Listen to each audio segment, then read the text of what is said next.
Capítulo 54. El final de los tiempos. La humanidad siempre ha estado asediada por incontables enemigos. Los traicioneros herejes, los viles senos y los terribles demonios. El imperio había resistido por miles de años e incluso ahora, que contaban con ayuda del GTE, se podría decir que se estaban recuperando. Pero eso iba a cambiar. Un secreto inevitable estaba a punto de ser develado. El fracaso del trono dorado. La muerte del emperador llegaría pronto y con ella, la luz del Astronomicon caería, sumiendo la galaxia en la oscuridad. El fracaso de estos pilares de esperanza enviarían a la humanidad a un pozo de desesperación, mientras el emperador exhala su último aliento. Magnus el Rojo siente como el imperio del caos está próximo a llegar.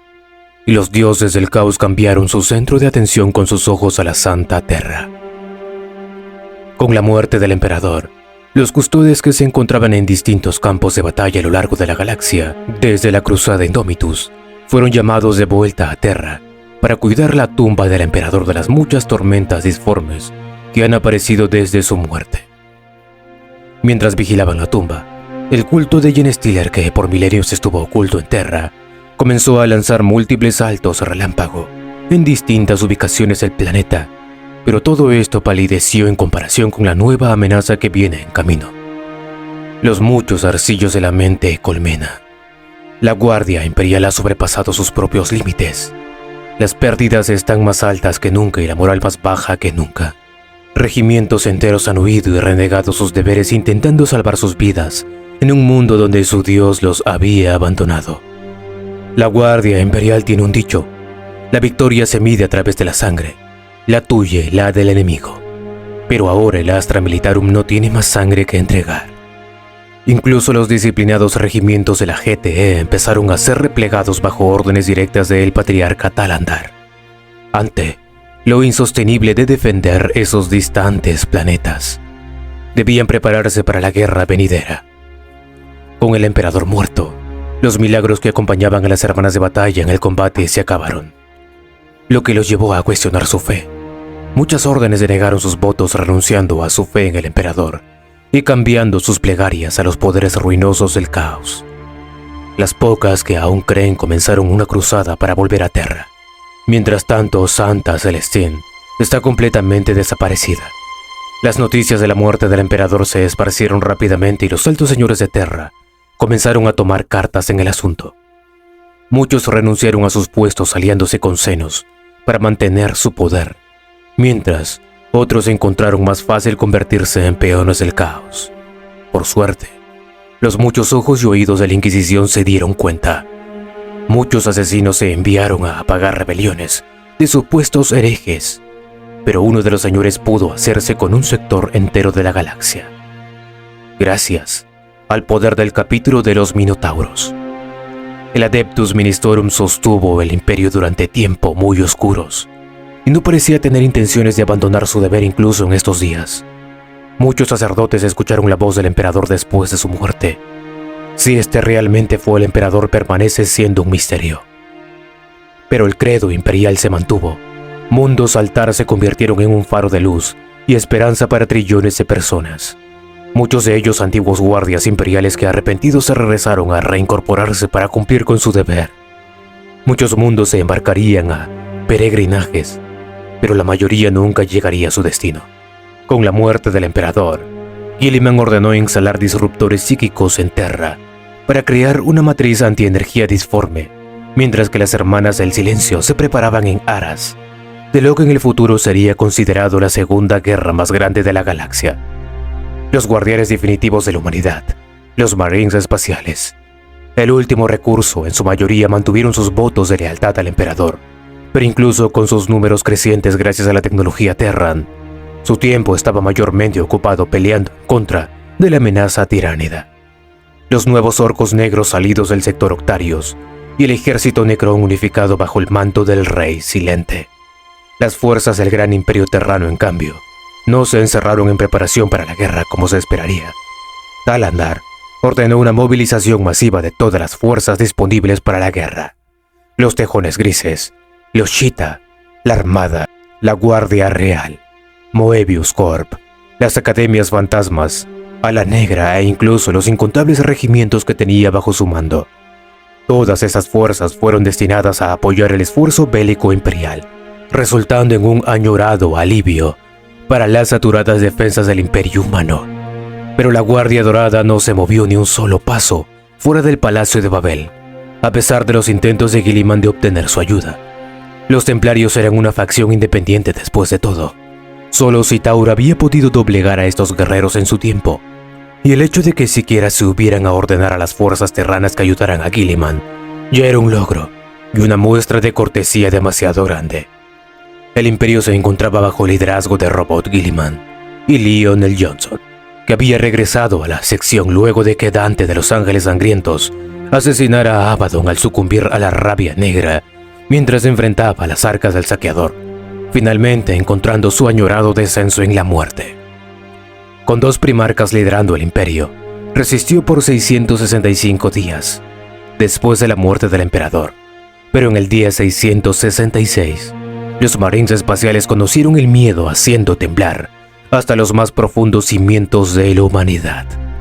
El conglomerado del caos más grande que se haya visto nunca salió de la Cicatrix Maledictum, dejando una franja de destrucción de miles de años luz a su paso. Incontables demonios de los de ahora 5 dioses del caos marcharon al unísono poniendo a un lado sus diferencias en un solo objetivo: apoderarse del cadáver del emperador. Este cuerpo sería utilizado como conducto para Bashtor, para canalizar el alma de Abaddon, y a través de este crear un portal demoníaco para poder materializar el espacio real a las deidades del caos. Para hacer esto posible, el ejército apocalíptico de demonios estaba liderado por ninguna otra más que los primarcas traidores Magnus, Fulgrim Perturabo, Angron Mortarion y Lorgar.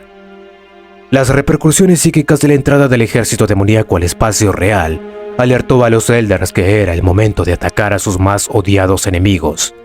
Slaanesh, los Drukhari, Ignari, Exoditas y Arlequines unieron todo lo que tenían para el asalto.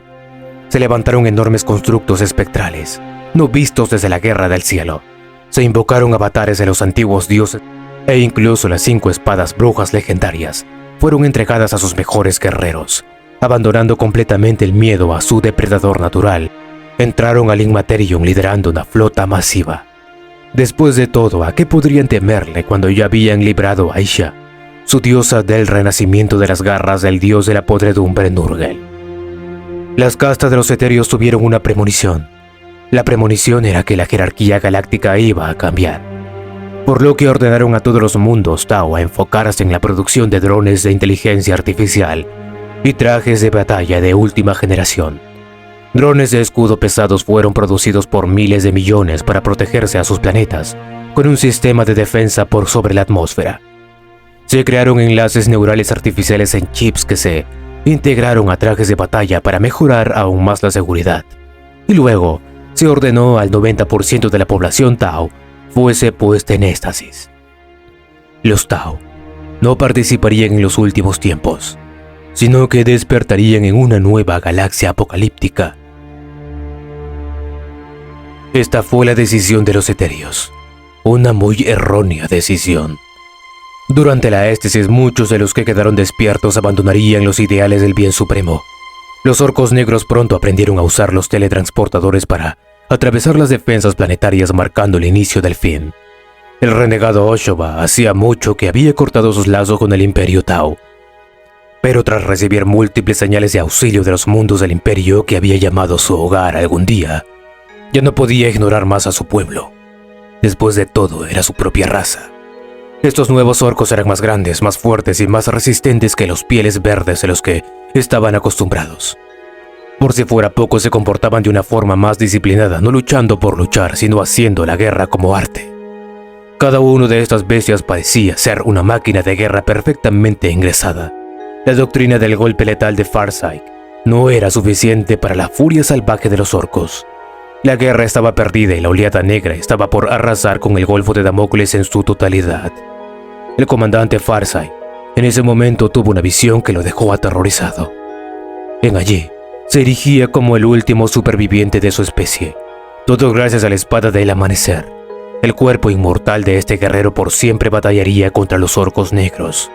Un fantasma, intentando vengar una raza muerta.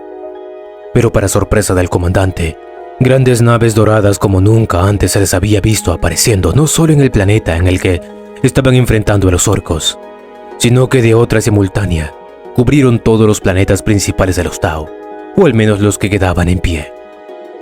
Una innumerable cantidad de haces lumínicos fueron dispersados por las naves, rompiendo la atmósfera y cortando a través de las hordas de los orcos, tomando por sorpresa a los pieles verdes. Ronda tras ronda de intensas descargas de energía llovieron no solo sobre la Tierra, sino que también destrozaron los ahora más avanzadas naves orcas en la atmósfera.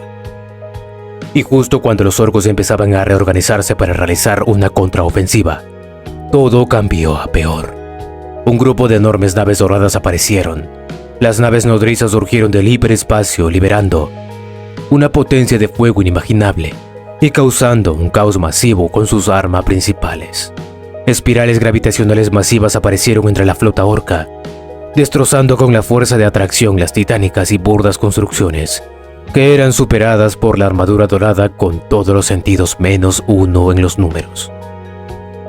Destellos de luz impactaron en la Tierra, marcando la aparición de las tropas de la Armada Dorada.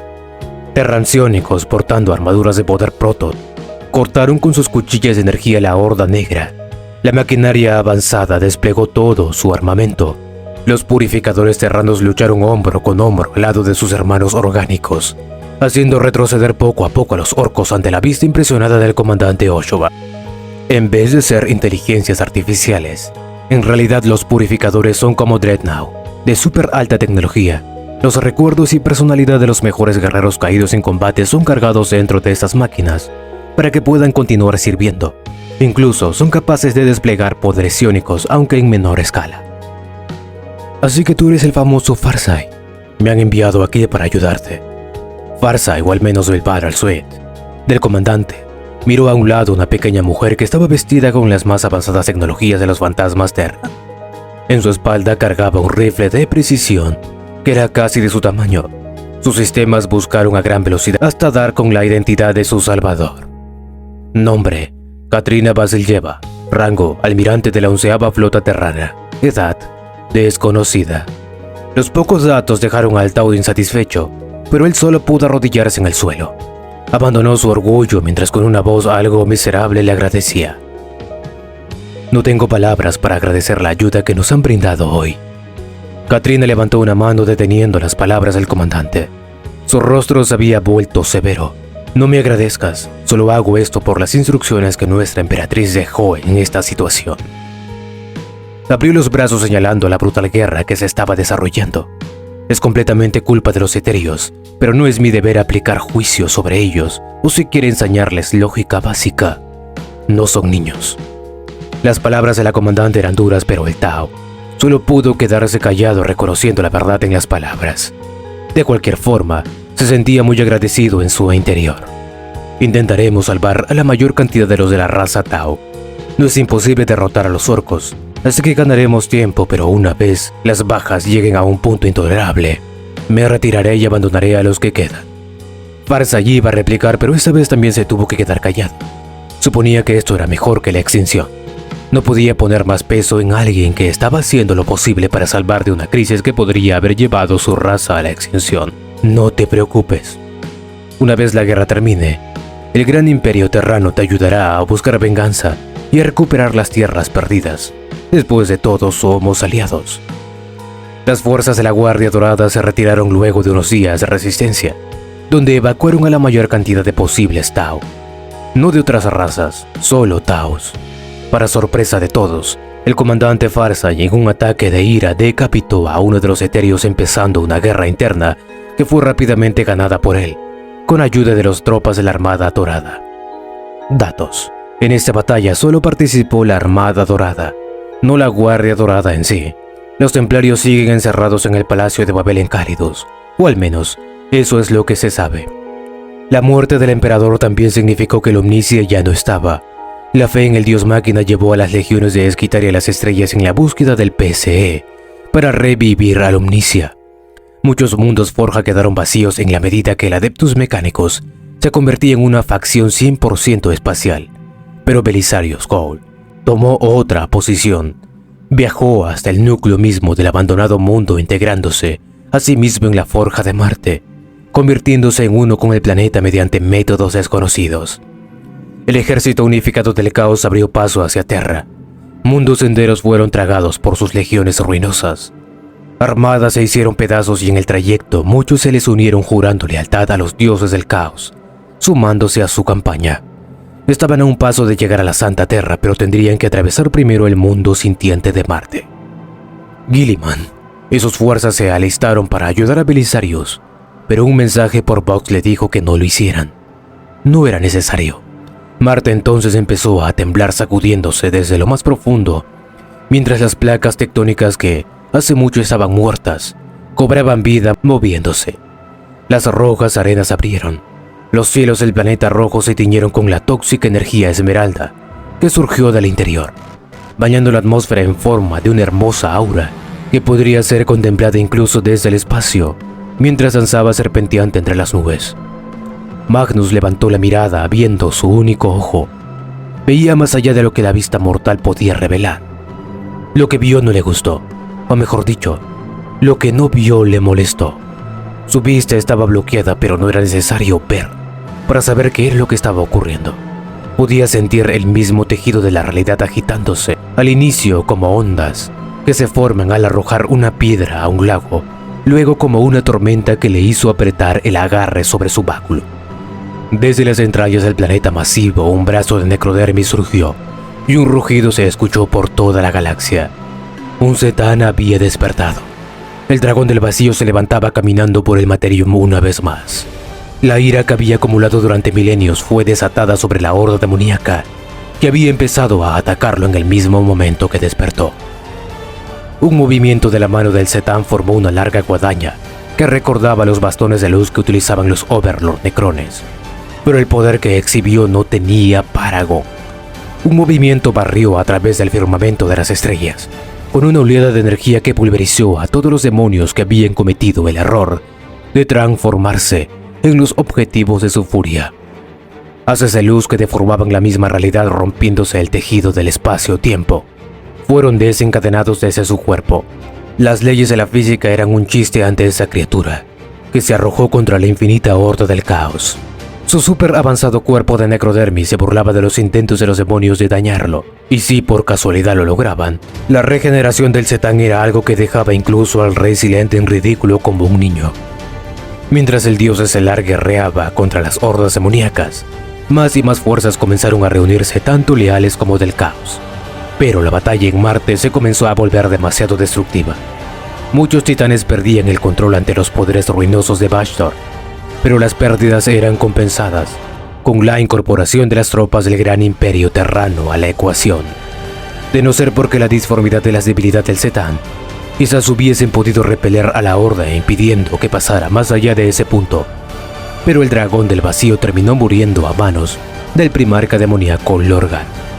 En la intensa batalla del primarca, Perturabo había caído bajo los poderes del dios estelar, ganando una valiosa oportunidad para que Lorgar, que estaba potenciando por la magia de Magnus, atacara, logrando así decapitar Zetán con la espada demoníaca Drachnian, que una vez permaneció a Abaddon el Saqueador.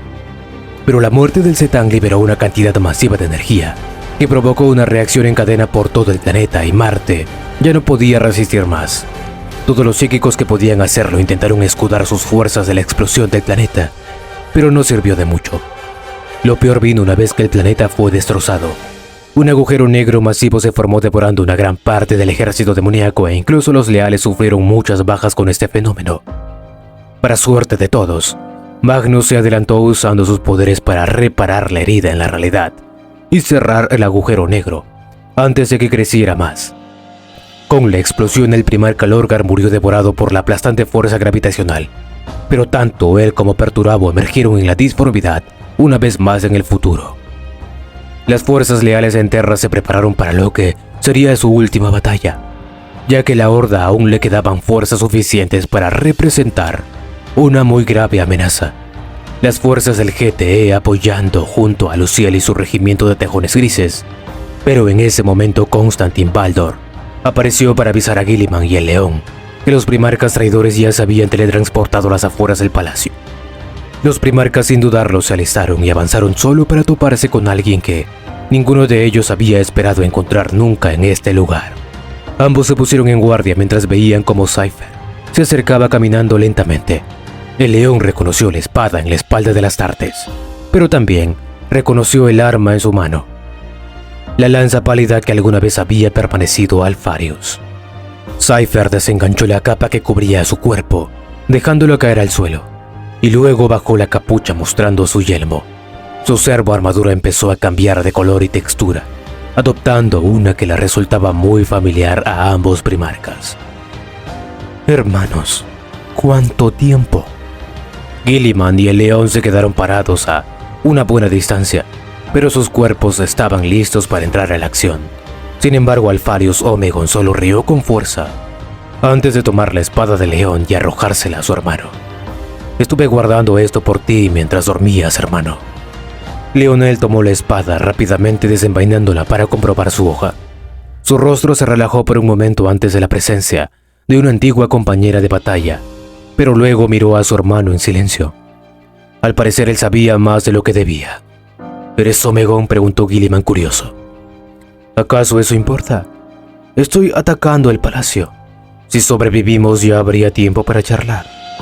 Los poderosos custodes y las hermanas del silencio ya se encontraban peleando, pero cuando Guilliman Lionel Johnson y Alfarius Omegon se teletransportaron, la mayoría de los custodes y hermanas del silencio ya estaban muertos.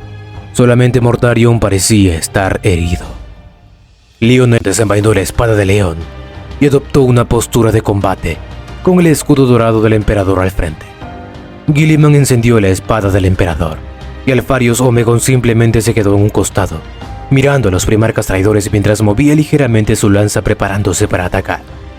Justo en ese momento, una multitud de destellos de luz rodeó la zona, con un tercer grupo llegando al campo de batalla.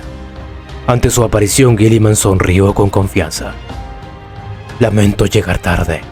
Un gigante dorado que lucía hermosas alas de energía apareció frente a él, acompañando a cientos de templarios de la Guardia Dorada. Magnus miró con curiosidad al recién llegado y sintió más que asco. Genuina sorpresa. Esa cosa no era un ser humano. Era algo que había trascendido como los Zetan a una forma de energía pura. El resto, al igual que él, no tenía reflejo en la disformidad, pero de alguna forma eran capaces de tomar energía de esta. Ahora entendía la razón de que su señor se fijara a esta peculiar facción que había llegado de una galaxia distante. Mientras tanto, Fulgrim y Mortarion solo se detuvieron por un momento a meditar la situación antes de cargar hacia adelante. Esta vez el emperador no podrá salvarte, Guilliman, fue lo único que dijo antes de empezar la brutal batalla. Al mismo tiempo que esto ocurría, el supremo gran maestre de los caballeros grises habló telepáticamente con Baldor. Concluyeron que el momento había llegado. El decreto términos debía de llevarse a cabo. Con solamente un movimiento coordinado todo cambió. La disformidad daba a luz a un sexto dios del caos, el padre de las estrellas. Con solamente un movimiento coordinado todo cambió. La disformidad daba a luz a un sexto dios del caos, el padre de las estrellas. El emperador de la humanidad había renacido por apoteosis y también por un gran sacrificio de vidas humanas. Incontables trillones sintieron su alma ser arrancada de sus cuerpos con un dolor tan bestial que no existía siquiera tortura Drukhari que pudiera compararse. Sectores enteros de la galaxia perdieron la totalidad de su población humana, pero la esperanza había renacido, ya que una nueva facción nacía para llevar la orden a la disformidad. El padre de las estrellas y sus guerreros renacidos de la luz habían llegado. Entre los primarcas demoníacos y las fuerzas leales ahora habían 3 guerreros que se unían a la batalla. Santa Celestine, Ferros Manos y Sanguíneos. Los ángeles del emperador habían llegado. Angrum y Fulgrim se lanzaron al combate, pero los detuvo una muralla de disparos Volter. Alrededor de ellos, la legión de los condenados se materializaba en medio de un infierno de llamas purificadoras. Tzeentch le ordenó a Magnus que se retirara, ya que esta era una variable completamente desconocida para el que cambia las cosas. Sabiendo el castigo que Mortarion había recibido cuando desafió una orden del dios Nurgle, milenios atrás, Magnus obedeció, y con un hechizo hizo volver a todos a la disformidad, ya que una nueva era se cernía sobre la galaxia. Palacio de la Santa Terra, tumba del emperador. En la tumba donde estaba el cadáver del emperador, los pocos custodios que habían quedado para vigilar el lugar yacían despedazados por toda la zona. Un guerrero de armadura dorada estaba parado frente a la caja de éxtasis que mantenía los restos en conservación. Sus alas de energía se extendieron como zarcillos de luz mientras sorteaba todas las defensas, pero justo cuando iba a tocar el sarcófago, se escuchó un espeluznante y ultraterrenal aullido que hizo que el guerrero saltara a un lado esquivando por un pelo la lanza pálida de Alfarius Omegon. Si haces eso, activarás las alarmas y serás descubierto. Te aseguro que este lugar tiene muchas sorpresas para ofrecer. La voz del primarca era calmada mientras se giraba para mirar el lugar donde yacía el cuerpo del emperador regenerándose muy lentamente. En el futuro podrían tener un dios en carne y hueso, caminando por el plano material. Pero la verdad a veces dudaba de que fuera algo bueno.